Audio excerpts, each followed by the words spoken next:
అంటే కేంద్ర మంత్రి రామ్మోహన్ నాయుడు రాజీనామా చేయాలంటూ వైసీపీ నేతల కామెంట్స్ను సమర్థిస్తారా అని అంటే 32,000 మంది ఓటర్లు పాల్గొన్నారు. నిన్న ఎవరిని వదిలిపెట్టము అన్నారు.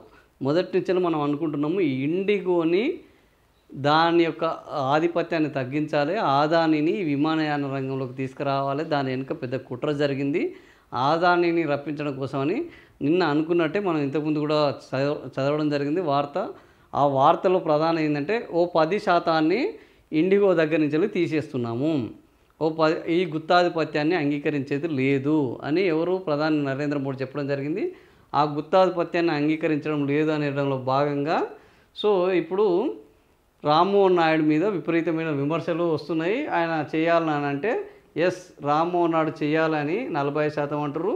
అవసరం లేదు, మేము ఆయన రాజీనామా చేయాలన్న విషయాన్ని మేము సమర్థించడం లేదని 52% మంది అంటున్నారు. ఓవరాల్గా 52% మంది రామ్మోహన్ నాయుడు రాజీనామా చేయాల్సిన అవసరం లేదు అంటున్నారు. ఇండిగో వ్యవస్థ ఖరాబు కావడానికి కారణం ఎవరు అని అంటే రామ్మోహన్ నాయుడు కాదు. మరి కూటమి ప్రభుత్వమా ఇండిగో సంస్థనా అనే దాని మీద ఇంకా క్లారిటీ రావాల్సి ఉన్నది.